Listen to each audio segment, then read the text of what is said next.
Hello, जय हिंद, नमस्कार, राधे राधे। मैं रोहित तोमर आप सभी का एक बार फिर से हार्दिक स्वागत करता हूं आपके अपने चैनल टारगेट गुरुकुल पर। साथियों, आज की वीडियो में हम लोग बात करेंगे कंप्यूटर की, ठीक है। क्योंकि आप किसी भी एग्जाम की तैयारी कर रहे हैं, कंप्यूटर का रोल आपके एग्जाम में बहुत महत्वपूर्ण है। मान लीजिए अगर आपके एग्जाम में 10 प्रश्न आ रहे हैं कंप्यूटर के, तो आप लोग अगर अच्छे तरीके से इन क्लासेस को फॉलो करेंगे और पीवाईक्यूज प्लस एमसीक्यूज को लगाएंगे, तो आप लोग आराम से 8 से 9 नंबर लेके आ सकते हैं। अब कहेंगे सर 10 में से 10 क्यों नहीं ला सकते? तो कभी कभी एक दो क्वेश्चन ऐसा आ जाता है जो कि हमारे टेक्स्ट बुक से भी बाहर होता है, थोड़ा सा मान लीजिए करंट अफेयर वगैरह को ऐड करके। ऐसा नहीं है, आउट ऑफ 10 भी कई लोगों के आते हैं, तो लोग लेकर भी आते हैं। हम लोग इस वीडियो को कैसे स्टार्ट करेंगे? तो पहले इंट्रोडक्शन ऑफ कंप्यूटर चलेगा, इसके बाद हम डेवलपमेंट ऑफ कंप्यूटर जानेंगे। यानी पहले क्या करेंगे? इंट्रोडक्शन जानेंगे कि जो कंप्यूटर है क्या, यानी कि उसकी डेफिनेशन जानेंगे, डेफिनेशन जानेंगे, डिफाइन करेंगे। फादर कौन है, कैसे कैसे विकास हुआ, ये सारी चीज हम लोग जानेंगे कंप्यूटर के माध्यम से। फिर हम लोग इसमें देखेंगे कि कंप्यूटर का डेवलपमेंट कैसे हुआ, यानी कि कंप्यूटर का विकास कैसे हुआ, ठीक। कंप्यूटर का विकास कैसे हुआ, ये सब जानेंगे। फिर इसके बाद में hardware, software, input output, generation of computer, ये सारी चीजें हम लोग उस वीडियो के अंदर जानेंगे। चलिए स्टार्ट करते हैं बिना किसी देरी के। तो इंट्रोडक्शन ऑफ कंप्यूटर की जब भी हम बात करें मेरे भाई, ठीक है, इंट्रोडक्शन ऑफ कंप्यूटर की बात करें तो कंप्यूटर क्या है, पहली बात ये जानना चाहिए कि कंप्यूटर है क्या। चलिए समझते हैं कंप्यूटर है क्या, ठीक है। कलर ले लें, ठीक। अब बात करें कि कंप्यूटर है क्या, तो पहली बात याद रखना, कंप्यूटर जो है वो वर्ड कंप्यूट से मिलकर बना है। किससे बना है? कंप्यूट जो किसका वर्ड है? ग्रीक भाषा का वर्ड है। किसका? ग्रीक भाषा का वर्ड है कंप्यूट, ठीक है। किसका भाषा का वर्ड है? ग्रीक भाषा का वर्ड है कंप्यूट। ग्रीक गलत लिखा है ना, ग्रीक को GREE लिखो और हिंदी वाले लिखेंगे ग्रीक, ठीक। ग्रीक भाषा के वर्ड से मिलकर के बनाए, कंप्यूट से मिलकर बनाए क्या? कंप्यूटर। कंप्यूट का मतलब क्या होता है सर? कंप्यूट का मतलब क्या होता है सर, एक बार बता दीजिए, ठीक है। कंप्यूट का क्या मतलब होता है सर, एक बार बता दीजिए। तो कंप्यूट का मेरे भाई मतलब होता है, कंप्यूट का मतलब होता है गणना करना। क्या होता है? गणना करना, यानी कि टू कैलकुलेट। क्या करना? टू कैलकुलेट, यानी कि किसी चीज की गणना जो करते हैं हम लोग, उसे कंप्यूटर में की जाती है। क्या सर इससे पहले हम लोग गणना नहीं करते थे जब कंप्यूटर नहीं थे? तो बिल्कुल भाई करते थे, लेकिन जब बड़ी बड़ी मैथमेटिकल ऑपरेशंस और लॉजिकल ऑपरेशंस होते हैं, उनकी गणना कैसे करनी, उसके लिए हम लोगों ने कंप्यूटर का आविष्कार किया। चलिए जानते हैं कंप्यूटर की आगे की जर्नी को। पहली बात, वर्ड कंप्यूटर जो मैंने बताया था कि कहां से आया, तो कंप्यूट से मिलकर बना है कंप्यूटर, जिसको टू कैलकुलेट, इसका मतलब होता है गणना करना होता है, ठीक है। क्या होता है? गणना करना होता है, ठीक। और इसके फादर कौन कहे जाते हैं? मेरे को याद रखना है, ये प्रश्न आपसे पूछा गया है, फादर कौन कहे जाते हैं? तो चार्ल्स बेबेज कहे जाते हैं। एक बार स्पेलिंग अभी देख लेंगे, आगे वाले पेज में है, ठीक है। इन्होंने क्या किया था? चार्ल्स बेबेज को सर फादर क्यों कहते हैं? इन्होंने क्या किया था? तो इन्होंने डिफरेंस इंजन का आविष्कार किया था। किसका आविष्कार किया था? डिफरेंस इंजन का आविष्कार किया था। कब किया था सर? 1822 में किया था। कब किया था सर? 1822 में। किसका आविष्कार किया? डिफरेंस इंजन का आविष्कार किया। डिफरेंस इंजन क्या होता है सर? देखो, एक मानव है, वो लगभग ऐसे मान लो 2+2 4 होता है, 4+2 6 होता है, ऐसे करके तो गणना कर सकता है। लेकिन अगर मैं बात करूं, एक बहुत बड़ी कोई संख्या है और उसको उससे मल्टीप्लाई करना है, घटाना है, बढ़ाना है, तो करने में थोड़ी सी देरी लगेगी और हो सकता है कि किसी के लिए असंभव ही करना पाए। लेकिन जब डिफरेंस इंजन का आविष्कार हुआ, डिफरेंस इंजन का आविष्कार हुआ, ठीक है, डिफरेंस इंजन का आविष्कार हुआ, जिसको चार्ल्स बेबेज द्वारा किया गया था, तो उसमें क्या किया गया कि जब दशमलव के बाद यानी कि पॉइंट के बाद में 20 अंक तक की संख्याओं की गणना की जा सकती थी। यानी कि जैसे मान लो 10,000 के बाद पॉइंट लगा दिए, पॉइंट लग के 20 अंक की जो संख्या होती थी, उनको आसानी से गणना की जाती थी। किसके माध्यम से? डिफरेंस इंजन के माध्यम से। अब डिफरेंस इंजन के कुछ दिन बाद ही, यानी कि 1833 में, चार्ल्स बेबेज जी ने एनालिटिकल इंजन की खोज की। किसकी खोज की? आविष्कार किया एनालिटिकल इंजन की। अब एनालिटिकल इंजन बना, वो पॉइंट के बाद 50 अंकों तक गणना कर सकता था। कितने अंकों तक गणना कर सकता? 50 अंकों तक गणना कर सकता था, इसलिए इन्हें फादर ऑफ कंप्यूटर कहा जाता है। बातें क्लियर हो गई। और इन एक प्रश्न और भी पूछा गया था पिछली वर्ष वनडे एग्जाम में कि फादर ऑफ जो कंप्यूटर चार्ल्स बेबेज है वो किस देश से ताल्लुक रखते हैं, तो मेरे याद रखना वो इंग्लैंड से ताल्लुक रखते हैं। किससे रखते हैं? इंग्लैंड से ताल्लुक रखते हैं। कहां से? इंग्लैंड से। ठीक है, कहां से रखते हैं? इंग्लैंड से। अगर इनकी एज की बात करें कि कब से, तो 1791 से लेकर के 1871 के बीच की इनकी वो है, तो 1791 से लेकर के 1871। ठीक, तो ये भी आप लोग लिख लेना, कोई दिक्कत नहीं। तो ये दोनों चीजें क्लियर होगी। चलिए, आप लोगों ने इन चीजों को समझ लिया। ठीक ठीक, ये पेज क्लियर हो गया। अभी चलिए और आगे की बात करते हैं। तो जब कंप्यूटर की बात होगी तो कंप्यूटर की एक डेफिनेशन क्या होगी? अगर हम कंप्यूटर की बात करें तो कंप्यूटर की डेफिनेशन क्या होगी? तो computer is a device, computer एक ऐसी डिवाइस है जो कि which do mathematical and logical calculations, operations. ठीक है, तो क्या होगा कि कंप्यूटर क्या करता है? कंप्यूटर क्या करता है? जो मैथमेटिकल और लॉजिकल ऑपरेशंस होते हैं उनको सॉल्व करता है। मैथमेटिकल में जैसे मान लो आपकी 1 2 3 4 ये हो गए। अब लॉजिकल की बात करें तो आपके हैज, स्टार, प्लस, ये सारे साइन आते हैं, वो इसमें आते हैं। तो ये एक डेफिनेशन नहीं, जो एक जनरल डेफिनेशन होगी तो हम लोग इस तरीके से बोल सकते हैं कि जो कंप्यूटर होता है वो एक ऐसी डिवाइस है जिसके द्वारा हम लोग जो कि गणितीय और तार्किक दोनों की बातें करते हैं, समझते हैं, वो सारी बातें आएंगी तो कंप्यूटर के बीच में आएंगी। ये बात आपकी क्लियर हो गई यहां तक? अब सर कंप्यूटर का काम क्या है? तो जो डाटा को इंफॉर्मेशन में कन्वर्ट करना ही कंप्यूटर का काम है। किसका काम है कंप्यूटर का? तो जो हमारा डाटा होता है, डाटा क्या होता है मैं बता रहा हूं, डाटा को इंफॉर्मेशन में कन्वर्ट करना, इंफॉर्मेशन में कन्वर्ट करना, यानी डाटा को इंफॉर्मेशन में कन्वर्ट करना ही कंप्यूटर का काम है सर। मतलब देखो डाटा यानी कि रॉ फॉर्म, रॉ फॉर्म में कोई चीज ले लें हमने, रॉ मटेरियल कोई भी ले लें, उसको कन्वर्ट कर देता किसमें? इंफॉर्मेशन में, यानी कि सूचना बना देता उस चीज की। उसे हम क्या बोलते हैं? उसी चीज को हम बोलते हैं प्रोसेसिंग। जो प्रोसेस किसके द्वारा किया जाता है? रॉ फैक्ट की प्रोसेस किसके द्वारा किया जाता है? तो एक कंप्यूटर का एक पार्ट होता है सीपीयू। क्या होता है? सीपीयू। अब बात करें सर कंप्यूटर की कोई फुल फॉर्म होती है, तो बिल्कुल भाई जो गलत जो लोग बताते हैं तो वो एक्चुअल में कोई भी फुल फॉर्म नहीं होती कंप्यूटर की, कि कैलकुलेट, इस तरीके से कोई फुल फॉर्म नहीं होती कि COM की बना दी तो कंप्यूटर मल्टीप्लिकेशन, ये सब नहीं होती, तो कोई भी डेफिनेशन नहीं होती। ऐसा हमने भी पढ़ा है अपने सर लोगों से, तो डेफिनेशन तो नहीं होती। सीपीयू की हम फुल फॉर्म की बात करें तो होती है कंट्रोल प्रोसेसिंग यूनिट। क्या होता है? Control processing unit. अब सीपीयू के भी पार्ट होते हैं, पता है?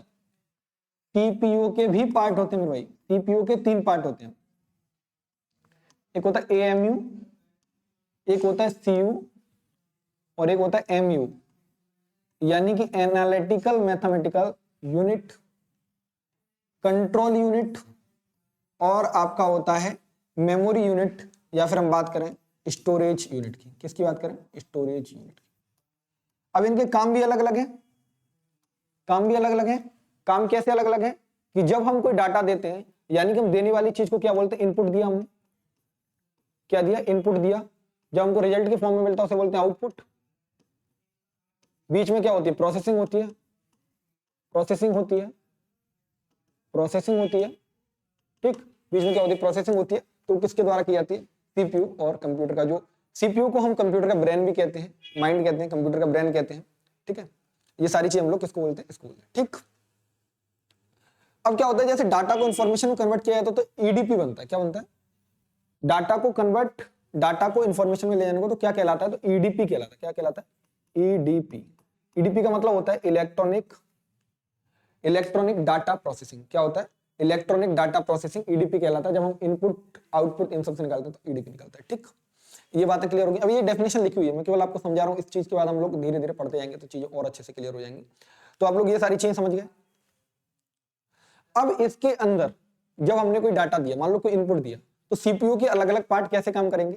तो जो एएमयू है, एएमयू क्या करेगा? एएमयू क्या करेगा? जो अर्थमेटिक लॉजिकल यूनिट, एएलयू होता है, सॉरी एएमयू नहीं, एएलयू, एएलयू होता है ना, अर्थमेटिकल लॉजिकल यूनिट। ये क्या करेगा? इनपुट और आउटपुट जो आते हैं उनका नियंत्रण करेगा कि भाई क्या करना है, उन चीजों को देखेगा। ठीक है, साथ में सिग्नल्स पर ध्यान कौन रखेगा? तो इनपुट आउटपुट सिग्नल तो कौन ध्यान रखेगा, तो कंट्रोल यूनिट रखेगा। जो रिजल्ट निकलेगा, आउटपुट निकलेगा, स्टोरेज कौन करेगा, तो उसको करेगी एमयू, यानी कि आपकी स्टोरेज यूनिट। क्लियर बातें होंगी, यहां तक बताइए कोई दिक्कत है आपकी, कोई दिक्कत है, नहीं होनी चाहिए। रॉ फैक्ट का डाटा भी दो प्रकार का होता है, एक बार उसको भी समझ लेते हैं। जब मैंने अभी बताया, देखो अभी आपको दो चीज क्लियर कर देता हूं। देखो पहले यहाँ पे होता है इनपुट, इनपुट से हम देंगे तो रिजल्ट निकलता है आउटपुट। इनपुट में क्या डाला जाता है, रॉ फैक्ट डाले जाते हैं, रॉ फैक्ट डाले जाते हैं। बीच में क्या होगी, प्रोसेसिंग होगी, क्या होगी, प्रोसेसिंग होगी। प्रोसेसिंग करता कौन है, तो सीपीयू करता है। सीपीयू के तीन पार्ट हैं, आपको पता होना चाहिए, एएलयू, एमयू और बीच में आपका होता है सीयू। यानी कि एएलयू क्या करता है कि जो हमने इनपुट दिया उसकी नियंत्रण करता है, उसके बारे में जानता है, देखता है। फिर उसके बाद एएमयू वो, फिर उसके बाद में सीयू के पास जाता है, कंट्रोल प्रोसेसिंग यूनिट जो होती है, वो कंट्रोल यूनिट होती है आपकी, वो इसको चेक करती है। उसके बाद में जो आउटपुट निकलता है उसको हम लोग दे देते हैं किसको, एमयू, ठीक है, वो हम लोग एमयू को दे देते हैं। तो ये बात होती है। अब रॉ फैक्ट भी दो प्रकार के होते हैं मेरे भाई, रॉ फैक्ट भी दो प्रकार के होते हैं। कौन कौन से दो प्रकार के रॉ फैक्ट होते हैं मेरे भाई, तो रॉ फैक्ट आपके होते हैं, एक तो होते हैं आपके कौन कौन से प्रकार के होते हैं, एक तो न्यूमेरिकल डाटा होता है। क्या होता है, न्यूमेरिक डाटा होता है, न्यूमेरिक डाटा। अब न्यूमेरिक डाटा में क्या होगा सर, 1 से लेकर के 9 तक की जो गिनतियां होती है वो न्यूमेरिक डाटा में आ जाएंगी, न्यूमेरिक डाटा में आ जाएंगी। साथ में बात करें अल्फा न्यूमेरिक डाटा होता है, एक कैसा डाटा होता है, alpha numeric data. Alpha numeric data जो होता है, इसमें मेरे भाई क्या होता है, इसमें आपकी होती है ए टू जेड, यानी कि आपकी एबीसीडी, जो आपको आती नहीं है, पता है मुझे, ठीक है। बाद में बात करें हैशटैग, @ स्टार, ये सारी चीजें किसमें आती हैं, तो आपकी अल्फा न्यूमेरिक डाटा की। तो रॉ फैक्ट समझ आ गया, ये फैक्ट हम लोग इसको देते हैं, इसके बाद में रिजल्ट निकलता है आउटपुट के फॉर्म में। ये सारी बातें थी कंप्यूटर के बीच में। तो आपको इसमें से क्या चीजें याद रखनी है वो मैंने अभी आपको बता दी है। अब हम लोग चलते हैं कि इसकी जो, चले देखिए, आपने शुरुआत में देखा होगा जब हम हिस्ट्री ऑफ कंप्यूटर की बात करते हैं तो थोड़ी सी बात हम लोगों ने वहां कर ली, उन बातों को बहुत विशेष ध्यान रखना है। अब यहाँ पर मैं जिन चीजों को बता रहा हूँ उन चीजों को भी आपको ध्यान रखना है, और जो चीजें मैं हाईलाइट कर दूंगा उन्हीं चीजों पर आपको विशेष ध्यान देना है, बाकी चीजों से आपसे ज्यादा मतलब नहीं होना चाहिए, ठीक है।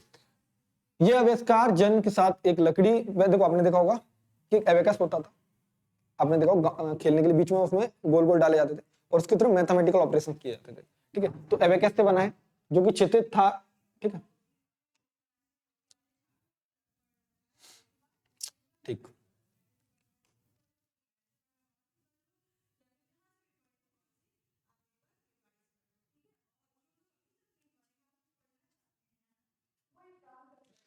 ठीक, चीजों को समझना। 1945 में इनेक नाम का जो electronic numerical integrator computer, high speed calculator compute was developed by, किसके द्वारा किया रहा था, जॉन पी इकर्ट के द्वारा, ठीक है। और उनके साथ में कौन थे, John Macaulay, dear associate move, तो किससे स्कूल से, कौन से स्कूल से एसोसिएट थे, तो Moore school of electronic engineering university was introduced in 1940। तो आपको याद क्या रखना है, 1946 में एक चीज इंट्रोड्यूस की गई थी जिसका नाम था इनेक। क्या नाम था, इनेक, ठीक। तो ये भी आप ऐसे याद कर सकते हो, पूछ सकता है किसने बनाया, तो वो चीज आपको याद रखनी, ज्यादा चीजें याद नहीं रखनी।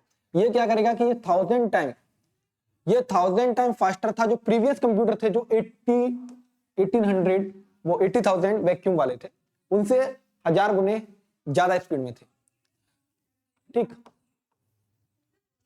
ये सारी बातें हैं। बाद में 1980 में मैन्युफैक्चरिंग सेमीकंडक्टर चिप आ गई है, जिसको बना लिया गया है। वो भी चीज आपके लिए इतनी इंपॉर्टेंट नहीं है, जो इंपॉर्टेंट थी मैंने स्टार्टिंग में आपको लिखाई, वो ज्यादा इंपॉर्टेंट थी। अब जो चीज हम बता रहे हैं केवल आपको केवल समझने लायक है। हाँ, ये इसमें से कुछ चीज इंपॉर्टेंट है, जैसे कि आपकी 2 दिसंबर के दिन क्या होता है, 2 दिसंबर को हम लोग क्या करते हैं, कंप्यूटर साक्षरता दिवस मनाते हैं। क्या मनाते हैं, 2 दिसंबर को याद रखना, 2 दिसंबर को हम लोग क्या मनाते हैं, कंप्यूटर लिटरेसी डे मनाते हैं। क्या मनाते हैं, कंप्यूटर लिटरेसी डे मनाते हैं, ठीक। साथ में हम बात करें कि first computer in India was Siddharth. पहला कंप्यूटर भारत का कौन सा था, सिद्धार्थ, जिसको मैन्युफैक्चर्ड किया गया था इलेक्ट्रॉनिक कॉर्पोरेशन ऑफ इंडिया के द्वारा। किसके द्वारा किया गया था, इलेक्ट्रॉनिक कॉर्पोरेशन ऑफ इंडिया के द्वारा किया गया था। First computer India was installed, तो पहला कंप्यूटर कहां पे इंस्टॉल किया गया था, बेंगलोर के पोस्ट ऑफिस के अंदर किया गया था। किसमें किया गया था, बेंगलोर के पोस्ट ऑफिस में किया गया था। कहां पे किया गया था, बेंगलोर के पोस्ट ऑफिस में किया गया। First super computer of the world, जो वर्ल्ड का था, उसको बोलते हैं सीडीसी 6600, सीडीसी 6600, ठीक, सीडीसी नाम था। और बना कब था, तो तो रिलीज कब हुआ था? 1964। बस इतनी सी बातें याद रखनी है आपको, चीजें क्लियर आ जानी चाहिए कि भारत में पहली बार कंप्यूटर बन रहा है, इसका नाम क्या रखना है? तो सिद्धार्थ रख रहे हैं, ठीक है। बाद में हम लोगों को पता होना चाहिए, जैसे अभी भी प्रेजेंट टाइम में आपके जो सुपर कंप्यूटर है उनके भी नाम आपको याद रखने चाहिए, हम लोगों ने करंट अफेयर के अंदर किए, अभी उनको आगे हम एमसीक्यू के फॉर्म में देख लेंगे, ठीक है। अब आपको पता चलेगा कि पहला कंप्यूटर कहाँ पे इंस्टॉल किया जाए, तो बेंगलोर के अंदर किया जा रहा है, ये चीजें भी क्लियर होंगी। चलिए ठीक, अब मैंने आपको इतनी सारी चीजें बता दी, बताइए कोई दिक्कत है आपको? एक बार मैं फिर से आपको समझा देता हूँ चीजें जो आपके लिए इंपॉर्टेंट है। इस पेज को तो आप लोग भाई एकदम, इस पेज को तो आप लोग एकदम समझ जाइए कि फादर ऑफ कंप्यूटर हम क्यों कह रहे हैं, इंग्लैंड से थे, ये भी आपको याद रखना कि ये कहाँ से थे, चार्ल्स बेबेज इंग्लैंड से थे, इनके बारे में पता रहना चाहिए क्योंकि इन्होंने डिफरेंस इंजन बनाया था, इस चक्कर में हम लोग इनको फादर ऑफ कंप्यूटर भी कहते हैं, ठीक है। ये सारी चीज आपको पता होनी चाहिए। तो यहाँ तक की चीज हम लोगों ने देख लिया, ठीक है। अब हम लोगों को क्या करना है, जनरेशन ऑफ कंप्यूटर देखने, यहाँ से एक प्रश्न आपका पक्का आएगा, जनरेशन ऑफ कंप्यूटर। अगर हम चाहें तो एक बार देख लेते हैं कि देखो फर्स्ट जनरेशन से लेकर के अभी कौन सी चल रही है, फिफ्थ जनरेशन चल रही है, ठीक है। कौन चल रही है? फिफ्थ जनरेशन चल रही है। फर्स्ट जनरेशन में जो कोर एलिमेंट था जो हम लोगों ने यूज किया था वो था वैक्यूम ट्यूब। क्या यूज किया था? वैक्यूम ट्यूब यूज किया था, ठीक है। क्या यूज किया था सर? वैक्यूम ट्यूब यूज किया था। क्या यूज किया था? वैक्यूम ट्यूब यूज किया था। इसका कोई एग्जाम्पल है? तो सर बिल्कुल एग्जाम्पल है, ES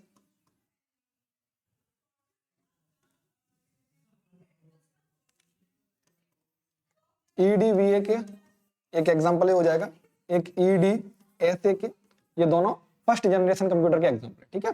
फर्स्ट जनरेशन हम लोग क्या यूज कर रहे हैं? वैक्यूम ट्यूब यूज कर रहे हैं, अभी मैं आपको समझा दूंगा सारी चीज। सेकंड जनरेशन हम लोग क्या कर रहे थे? ट्रांजिस्टर का यूज कर रहे थे, ठीक है। सेकंड जनरेशन में हम क्या यूज कर रहे थे? ट्रांजिस्टर का यूज कर रहे थे, जिसमें हम लोगों ने IBM 700 देखा था, वो सेकंड जनरेशन का कंप्यूटर था, ठीक।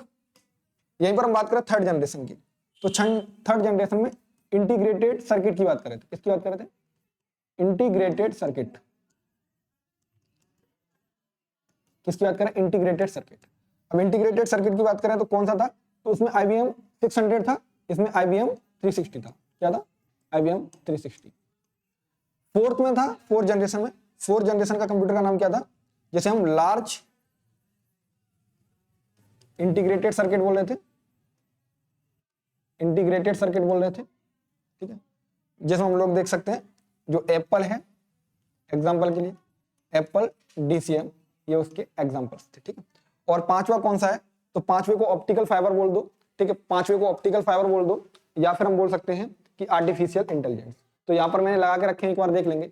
फर्स्ट जनरेशन जो आपकी चल कब से रही है, तो ये फर्स्ट जनरेशन है आपकी, ठीक। फर्स्ट जनरेशन 1945 से लेकर 55 तक की वैक्यूम ट्यूब का यूज हो रहा है। किसका यूज हो रहा है? तो भाई याद रखना, वैक्यूम ट्यूब का यूज हो रहा है। किसका यूज हो रहा है? किसका यूज हो रहा है? तो वैक्यूम ट्यूब का यूज हो रहा है, ठीक। किसका यूज हो रहा है? वैक्यूम ट्यूब का यूज हो रहा है, और इसके एग्जांपल मैंने अभी आपको लिखा दिया। सेकंड जनरेशन में आपसे पूछा जाता है कि क्या यूज हो रहा था? ट्रांजिस्टर यूज हो रहा है। कब से कब तक की जनरेशन है? तो ये टाइम लिखा है। थर्ड जनरेशन में आपका इंटीग्रेटेड सर्किट यूज हो रहा है, 1965 से 1980 के बीच की बात है। यहां पर आपका हो रहा है, ठीक है। यहाँ पर मैंने अभी लिख दिए थे ना सारी चीजें, वो भी आपको एक बार देख लेनी चाहिए, ठीक है। तो इसमें क्या होगा? लार्ज इंटीग्रेटेड सर्किट यूज होगा, ठीक है। और फिफ्थ जनरेशन में आपका ULSI बोल दें, या फिर इसको बोल सकते हैं हम लोग, ठीक है, ऑप्टिकल फाइबर, ठीक है, ऑप्टिकल फाइबर, या फिर आपका आर्टिफिशियल इंटेलिजेंस, ठीक है। जो अभी तक चल रही है वो ये 5 जनरेशन थी, जो आप लोग समझ सकते हैं। बताइए, यहाँ से एक प्रश्न पक्का है, आप लोगों को जरूर याद रखना चाहिए। पहले जनरेशन में यही पूछा जाता है कि क्या है। मैं कल इसके PYQs भी आपको करा दूंगा इस वीडियो के बाद में, तो जहां भी आपको दिक्कत आए तो PYQs के फॉर्म थ्रू भी हम लोग चीजों को समझ सकते हैं। जो चीजें कमी रह जाएंगी वो लोग हम PYQs के थ्रू समझ लेंगे। तो पहली जनरेशन क्या यूज हो रहा था? आपका वैक्यूम ट्यूब हो रहा था, और उसके एग्जाम्पल आप ये देख सकते हैं। सेकंड जनरेशन में आपका ट्रांजिस्टर यूज हो रहा है, जिसमें IBM 700 एक एग्जाम्पल था इसका, ठीक है। अगर थर्ड जनरेशन की बात करें, थर्ड तो इंटीग्रेटेड सर्किट यूज हो रहा है, जिसमें IBM 360 इसका एग्जाम्पल था। फिर लार्ज इंटीग्रेटेड सर्किट यूज हो रहा है, जिसमें एप्पल और DCM यूज हो रहा था। अगर हम फिफ्थ जनरेशन की बात करें तो ऑप्टिकल फाइबर, या फिर हम आर्टिफिशियल इंटेलिजेंस की बात करें, तो ये सारी चीजें यूज हो रही थी फिफ्थ जनरेशन। बताइए, चीजें क्लियर है? चीजें क्लियर है? बिल्कुल।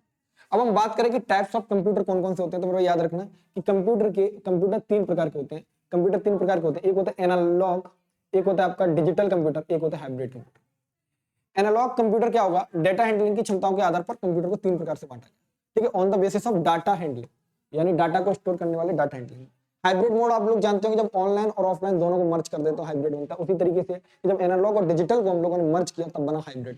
ठीक है, क्या बना? हाइब्रिड। कंप्यूटर को और भी हम बेस करें तो पावर और स्पीड पर कर सकते हैं कि क्षमता के आधार पर अगर हम कंप्यूटर को बांटें तो एक पर्सनल कंप्यूटर होता है, एक वर्क स्टेशन होता है, मिनी कंप्यूटर होता है, मेन फ्रेम होता है, सुपर कंप्यूटर। सुपर कंप्यूटर के एग्जांपल आज देख सकते हैं। पर्सनल कंप्यूटर के लिए हम लोग लैपटॉप ये सारी यूज कर रहे हैं, मिनी कंप्यूटर हमारी घड़ी वगैरह ये सब आ जाते हैं। तो ये सारे टाइप्स हैं कि हम लोगों ने किस तरीके से इनको डिफरेंशिएट किया है, कैसे कैसे हम लोगों ने बांटा है। माइक्रो कंप्यूटर आपने ये देखे होंगे, मिनी कंप्यूटर में ये देख सकते हैं। अगर हम बात करेंगे तो आपके पर्सनल कंप्यूटर में आपके टैब वगैरह ये सारी चीजें आ जाती है। ठीक है, क्या है? टैब वगैरह आपके इसमें आ जाएंगे। अब हम एनालॉग कंप्यूटर क्या होता है उसकी बात करते हैं। एनालॉग कंप्यूटर वो कंप्यूटर होते हैं जिसको continuously change does not have descripted value, यानी कि मेमोरी और आपके थर्मोमीटर, स्पीडोमीटर। एनालॉग में क्या होता है, आपने देखो एनालॉग घड़ियां देखी होंगी जिनमें सुई होती थी टक टक कर चलने वाली, तो उसमें क्या होता है कि चीजें चेंज नहीं होती। ठीक है, डिजिटल कंप्यूटर में क्या होता है, raw data as a input use होता है, डन लेकिन बाइनरी नंबर में होता है। देखो डिजिटल में क्या होता है, दो नंबर होते हैं, 1 और 0, इनको हम लोग बोलते हैं बाइनरी नंबर। कंप्यूटर की जो लैंग्वेज होती है वो बाइनरी लैंग्वेज होती है, जिसमें हम लोग बात करेंगे लैपटॉप काम करता है, डेस्कटॉप काम करता है, स्मार्टफोन वगैरह ये सारे काम करते हैं डिजिटल कंप्यूटर के मोड पर।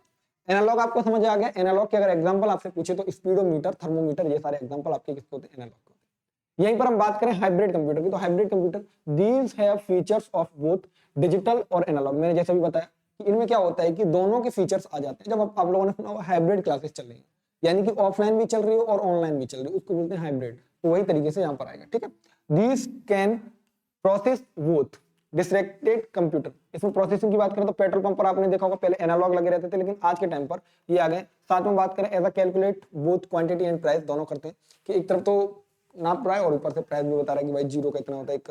अब पर्सनल और माइक्रो कंप्यूटर की बात करें तो पर्सनल कंप्यूटर क्या होता है, जैसे लैपटॉप, नोटबुक हो गए, तो ये पर्सनल कंप्यूटर में आएंगे क्योंकि हम लोग अपने पर्सनल काम के लिए यूज करते हैं। ठीक है, यहीं पर हम बात करें तो एनालॉग समझ आ गया, यहाँ पे लिखा हुआ है बकारा कि पारा का थर्मोमीटर और स्पीडोमीटर ये सारे यूज होते हैं। डिजिटल कंप्यूटर की बात करें तो जो बाइनरी नंबर पर काम करें, 0 और 1 पर काम करते हैं, वो होते हैं, जिसमें हम लोग लैपटॉप, मोबाइल, ये सारे एग्जांपल होते हैं। हाइब्रिड की बात करें तो हाइब्रिड एक डिजिटल और एनालॉग दोनों तरह के कंप्यूटर की विशेषताओं को रखता है, साथ में असत और निरंतर डाटा दोनों को संसाधित कर सकते हैं, उनको बोलते हैं। ठीक है, जैसे हम लोगों ने पेट्रोल पंप का एग्जांपल भी देखा था। पर्सनल कंप्यूटर हम जान ही चुके हैं। अब हम वर्क स्टेशन पे बात करें तो वर्क स्टेशन पे भी देख सकते हैं आप। मिनी कंप्यूटर में आप बात करेंगे तो 0 से 50 more power than the micro computer होते हैं। ठीक है, मेन फ्रेम कंप्यूटर क्या होते हैं, तो more than 100 peoples can work at a time, different terminal time sharing, multitasking. तो यानी एक टाइम पर 100 से ज्यादा लोग काम कर सकते हुए। सुपर कंप्यूटर की बात करें तो देखो ये सबसे इंपॉर्टेंट है जो आपको आज पता होना चाहिए, क्योंकि आज का युग सुपर कंप्यूटर का है। Very powerful, most expensive, fastest computer, able to process most complex job, very high. ऐसा बोलते हैं कि जो पुराने कंप्यूटर्स काम कर रहे थे तो उसकी 10,000 साल लगते हैं उस काम करने में, वो सेकंडों में काम करता है super computer. First super computer की बात करें तो डेवलप किया गया था रॉजर क्रेजी के द्वारा। ठीक है, कब? 1976। ठीक है, कब बात किया गया था? रॉजर क्रेजी के द्वारा 1976 में। अब भारत का सुपर कंप्यूटर का नाम बताइए, भारत के सुपर कंप्यूटर का नाम बताइए। ठीक है, कमेंट बॉक्स में बताना सुपर कंप्यूटर। नहीं आएगा तो हम लोग नेक्स्ट वीडियो में हम लोग डिस्कस करेंगे जब एमसीक्यू, तो वहां पर मैंने इनको रखा है, वहां पर आप लोग इन चीजों को भी समझ जाएंगे।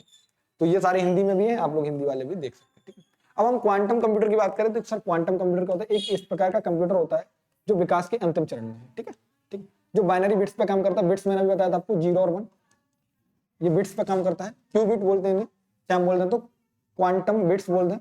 क्यूबिट का नाम होता है क्वांटम बिट्स। ठीक है, जो किस पे काम करता है, क्यूबिट यानी कि क्वांटम बिट्स पे काम करता है। समझ गए? तो हम लोगों ने क्या पढ़ा, हम लोगों ने इंट्रोडक्शन कंप्यूटर का पढ़ा कि कंप्यूटर किसे बोलते हैं, कंप्यूटर के जनक कौन थे। फिर हम लोगों ने देखा कि जनरेशन कौन कौन सी थी कंप्यूटर की, फर्स्ट जनरेशन, सेकंड जनरेशन, यानी फर्स्ट में वैक्यूम यूज हो रहा है, सेकंड में ट्रांजिस्टर यूज हो रहा है, थर्ड में आपने सर्किट देखा, इंटीग्रेटेड सर्किट यूज हो रहा है, फोर्थ में आपकी लार्ज, चाहे बीएसएल भी मान लो, यूएसएल भी, ये दोनों हो जाएंगे। ठीक है, फिफ्थ में आपका क्या हो रहा है तो वो आप भी समझ गए। फिर इसके बाद हम लोगों ने देखा कि कंप्यूटर के जो कंप्यूटर को कौन कौन से तरीके से विभाजित किया गया है, यानी कि कौन कौन से अलग अलग तरीके से बांटा गया, तो वो सारी चीजें हम लोगों ने देख ली कंप्यूटर के विकास में। अब अगली बात कहां से आती है,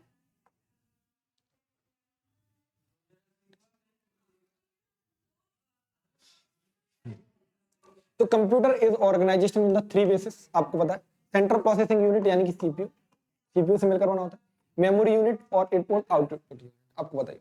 अब हम बात करें also computer has the mainly 2 parts, यानी कंप्यूटर के 2 पार्ट्स होते हैं। मैंने बताया था एक होता है हार्डवेयर, यानी कि हार्डवेयर जिसे मैं टच कर पा रहा हूँ, ये हार्डवेयर हो गया। लेकिन इसके अंदर जो फंक्शन चल रहा है वो क्या, सॉफ्टवेयर। अभी हम लोग इसके एग्जांपल भी जान लेंगे जिससे कि आप लोगों को चीजें आसान हो जाएंगी। तो ये भी चीजें होती हैं, ये आपको याद रखना। प्रश्न आते हैं, हर एक पॉइंट से प्रश्न आते हैं, पहली क्लास बहुत इंपॉर्टेंट है। और इसके जब एमसीक्यू होंगे तो आपको समझ आ जाएगा कि कौन कौन से प्रश्न है, क्योंकि आपने देखा होगा कि मैं जब भी एमसीक्यू कराता हूँ तो उसमें मैं पीवाईक्यूज को ऐड कर लेता हूँ। क्या कर लेता हूँ? पीवाईक्यूज को ऐड कर लेता हूँ। तो एक चीज आप हमेशा याद रखना कि जब भी हम बात करेंगे तो पीवाईक्यूज को ऐड कर लेंगे। अब देखो, एक पर्सनल कंप्यूटर सिस्टम दिया है, तो मॉनिटर क्या होता है? जो स्क्रीन आपको दिखाई दे रही है मॉनिटर है, ठीक। एक्सटर्नल स्पीकर तो आपको पता लगा था, ये कीबोर्ड होता है जिसके माध्यम से हम कमांड देते हैं, ठीक। ये आपका क्या है? ये क्या है सर? ये बॉक्स है और इसके अंदर क्या होता है? सीपीयू। क्या होता है? सीपीयू होता है, ठीक। इसको हम बोल सकते हैं कैबिन वगैरह बोल सकते हैं, कैबिनेट बोल सकते हैं, ठीक है। वो आप समझ गए। ये माउस होता है और माउस के भी पार्ट होते हैं, जैसे माउस है कोई तो माउस में बीच में स्क्रॉल करने के लिए होता है, लेफ्ट और राइट आपके क्लिक भी होते हैं, ठीक है। तो ये सारी चीजें आप समझ गए कंप्यूटर के बारे में।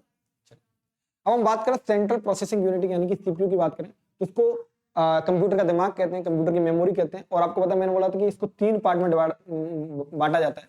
तो एक एएलयू होता है जैसे अर्थमेटिक लॉजिक यूनिट बोलते हैं, एक सी होता है यानी कंट्रोल यूनिट बोलते हैं। यहाँ पर रजिस्टर्ड की जगह आप एमयू भी लिख सकते हैं यानी कि आपका मेमोरी यूनिट बोलते हैं, जिसमें आपका डाटा स्टोर किया जाता है, ठीक है। तो आपकी 3 यूनिट होती है, तीनों समझ गए होंगे, ठीक है। ये उसी के हिंदी में है तो आप वो भी समझ जाएंगे। तो हिंदी और इंग्लिश कंप्यूटर में कुछ ऐसा होता भी नहीं।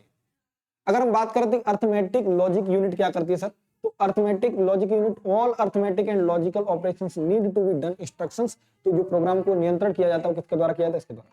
कंट्रोल यूनिट क्या करती है? सीयू क्या करता है? तो कंट्रोल द सीक्वेंस सिस्टमैटिक, यानी कि कहां पे कैसे गाइड कर रहे हैं, तो गाइड करने का काम किसका? कंट्रोल। रजिस्टर्ड क्या करेगा? तो भाई ये डाटा को स्टोर करेगा। तो मैंने बोला था स्टोर बोलते हैं, स्टोरेज लोकेशन बोल दो, तो इसको हम एमयू बोल सकते हैं, यानी कि हम इसको बोल सकते हैं मेमोरी यूनिट। तो आप समझ गए कि सीपीयू के अंदर भी 3 पार्ट होते हैं जिनका काम ये होता है। आपसे पूछ लेगा कि सीपीयू का कौन सा पार्ट नहीं है, तो आपको तीनों पार्ट के नाम पता होना चाहिए, ठीक है।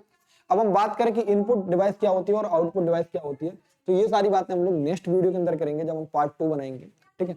पार्ट 2 में हम लोग बात करेंगे, क्योंकि देखो ज्यादा लंबा बात करेंगे तो आपको भी दिक्कत आएंगी। तो अभी तक केवल आपको कितनी चीज पढ़ाई गई? आपने इंट्रोडक्शन पढ़ लिया कंप्यूटर का, ठीक। देखो आज की वीडियो से आपका 1 मार्क्स तो हो गया, 1 मार्क्स तो पक्का है, ठीक। अब जैसे आपकी शिफ्ट में नहीं, किसी की शिफ्ट में कहीं ना कहीं से तो 1 मार्क्स आए। लेकिन अब जो दूसरी पार्ट होगा ना, पार्ट टू बहुत इंपॉर्टेंट होगा, क्योंकि इनपुट आउटपुट के एग्जांपल्स आपसे पूछे जाते हैं। इनपुट आउटपुट डिवाइसेस के एग्जांपल पूछे जाते हैं, कौन सी इनपुट डिवाइस है, कौन सी आउटपुट डिवाइस है, ये सारी बातें आपसे पूछी जाती है। तो वहां से प्रश्न आने की संभावना है।